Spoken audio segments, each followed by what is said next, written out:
माझ्या मालवणी स्वाद या चॅनलमध्ये तुमचं स्वागत असा. आज आपण केक बनवणार आहोत, पण तो केळी वापरून आणि रवा वापरून बनवणार आहोत केक. 2-3 दिवस झाले होते, केळी तशीच पडून होती, काळी पडत चाललेली केळी. आता त्या केळी जास्त खाल्ली तरी थंडीचे दिवस आहेत, त्यांना सर्दी वगैरे होतली. मग आता काय करूया म्हणून 2 केळी घेतले, सोललं आहे. दोन्ही केळी सोलून झाल्याच्या नंतर त्याचे बारीक बारीक कापा केलं आहे. म्हटलं आज काहीतरी आयडिया करून पदार्थ बनवूया. त्याचे चांगले असे बारीक कापा केलं आहे, तुकडे दोन्ही केळींचे. नाहीतर ती काळी पडान ती खराब होऊन जातली आणि फुकट जातली. म्हटलं तसं काहीतरी वापर होत आणि पोटात जायत. दोन्ही केळींचे तुकडे करून झाले, एका टोपामध्ये घेतले आणि ते चांगले असे कुस्करून घेतले चमच्यात. तुमका आहे तर तुम्ही हातानं कुस्करू शकता, मी आपलं चमच्यानं कुस्करून घेतलं आहे. मस्तपैकी असे ते खिरमाट करून टाकायचं त्याचा. चांगले असे चमच्यान बारीक करून झाल्याच्या नंतर त्याच्यामध्ये आपण रवो अंदाजे रवो मिसळा, कारण ही मी स्वतःच्या मनानं केलेली रेसिपी असा. तुम्ही पण लोक करत असाल ही रेसिपी, पण मी इथं चुकली बिकली तर परत उगाच काय पण सांगते म्हणून असं होक नको, म्हणून मी माझ्या मनानं केलं आहे. तर मी त्याच्यामध्ये रवं 2-3 चमचे टाकले आणि चांगलं मिक्स केलं आहे. त्याच्यानंतर परत 2 चमचे रवं घेतलं आहे, थोडं थोडं मिळवलं आहे. आणि त्याच्यानंतर 2 चमचे तांदळाचं पीठ घेतलं आहे. आता तांदळाचं पीठ घेतलं आहे तर कशासाठी म्हणून करूक जातो ते एक रेसिपी आणि नंतर डोक्यात येईल दुसरी रेसिपी त्याच्यासाठी. आता म्हटलं आता घेतलं आहे तर ते पण 2 चमचे टाकतं आहे, काय होऊचं आता होऊन दे. चांगली झाली तरी चालत, वाईट झाली तरी चालत. पण समजा थोडंसं मीठ टाकलं आहे त्याच्यावर, थोडंसंच मीठ टाकायचा, जास्त नाही टाकायचा. आणि केळी गोड होती कारण जास्त पिकलेली, तर माका काय जास्त गोड नको होता म्हणून मी काय साखर टाकले नाही. तुमका साखर हवी तर तुम्ही टाकू शकतास.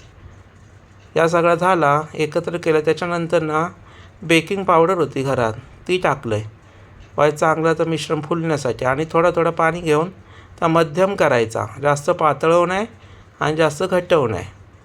ही बघा, थोडी बेकिंग पावडर टाकायची वरून, म्हणजे चांगली मिश्रण एकत्र जीव करून टाकायचा. आता चांगला ढवळायचा सगळा, तर लागाव काय एकमेकांका. या असं ढवळून झाल्याच्यानंतर 5-10 मिनटं ठेवून जायचा. नंतर एका भांड्या घ्यायचं, ह्यो डबो ह्याच्यात आम्ही भात लावतो छोटं कुकरचं. त्याच्यात मी ना बटर पेपर ठेवलं आहे कापून आणि त्याला तेल लावलं आहे. तर आता म्हटलं ह्याचं केकच बनवून टाकतं आहे. म्हटलं चांगलं झालं तरी चालत, वाईट झालं तरी चालत, पण करून बघायचा. केल्याशिवाय कळत नाही. आपल्याकडं तर खाऊचा अशी गोष्ट. खाऊचा आपल्या का, पण दाखवताना तुमका दाखवचा लागता. ह्या माझ्यानंतर लक्षात येईल, नाही तर तुम्ही माका बडबडतलास काय हो दाखवल्यान. तर तसं नाही. ह्या बघा, ह्या असं सगळा एकत्र करायचा मस्तपैकी.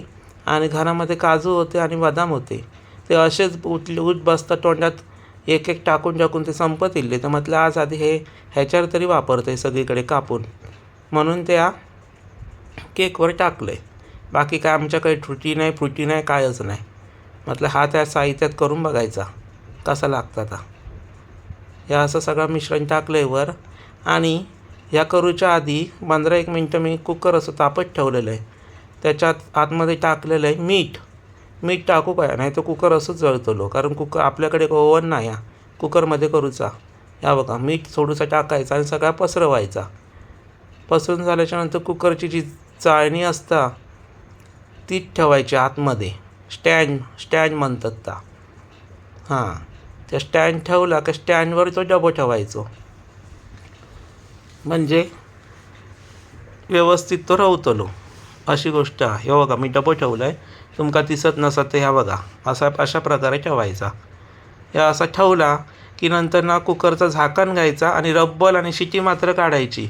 हे 2 गोष्टी नाही काढल्यास ना तर तू कुकर ना केक सकट आपल्यावर येत आणि आपलंच केक होईत.